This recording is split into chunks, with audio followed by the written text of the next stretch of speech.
Okay, so today's job is to make a plinth, or finish off a plinth for the Flying Scotsman. I've got this piece of oak, which is like an upcycled board, I think. So I need to fix the rails in place, and then I need to finish with some wood stain, and we need to make a plaque. The guy that built it's was called Charles Fletcher. I've got some green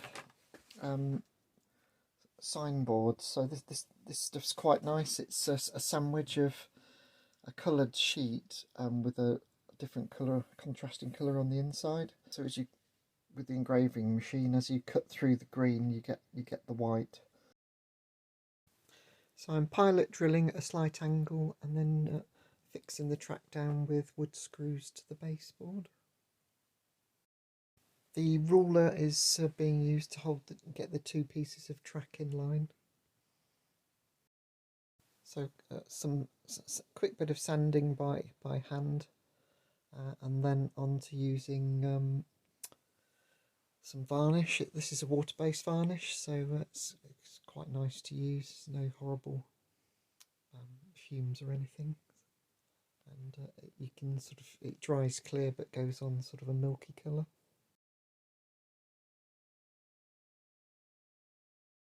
I'm now just cleaning the track up very lightly with wire brush, and again a bit of sandpaper just to get some shine back into the rails. Marking out the plaque. This is going to be roughly cut out using a hacksaw or a panel saw. And over to the mill to clean up the cut edge with a very sharp milling cutter. Had to take off quite a few mil to get this nice and even. Saying nothing about my hacksawing skills. You can see me just putting a finger on the plastic just to stop it vibrating as you come off the end of the vise. And now squaring up the ends.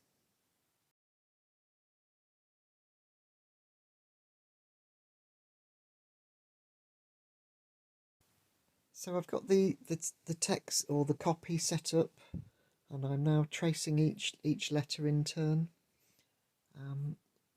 It's the funny camera angle is because the camera is actually mounted on the pantograph.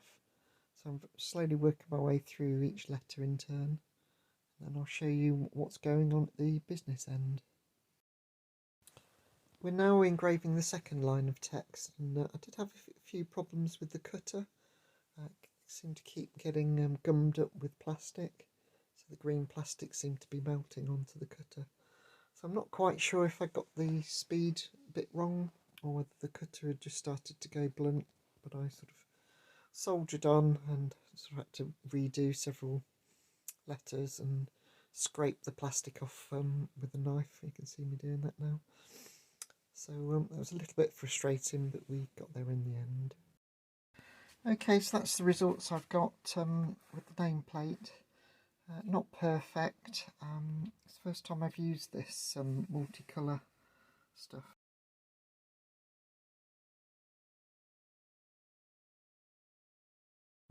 Okay, so that's the plinth finished. I ended up putting 3 coats of the varnish on it, and it seems to come out really nice. It's got a really lovely satin sheen on it. I cleaned the track up a little bit, but I haven't gone too mad. That's all screwed in place now, so it's pretty secure. So I've got just got to put the name tag on now, and then that's done. That's the end of the Flying Scotsman project. Cleo's having a look at the moment. She's not particularly impressed, but hopefully you've enjoyed following me along in this process. Particularly enjoyed making the cab. I've learnt some new skills there, and learnt a bit about engraving this this 2-colour plastic, which is hopefully that'll be useful for other projects. So yeah, like, share, subscribe, leave some comments, let me know what you thought of this project and the result. I always respond to comments, so it's nice to hear what you think. Yeah, I'll see you in the next one. Bye. I've just added a few glamour shots on to the end of this video, because a few people have said they'd like to see a bit more detail or some longer shots. So just got a few minutes of lingering close-ups of all my lovely work. Anyway, I'll see you in the next one.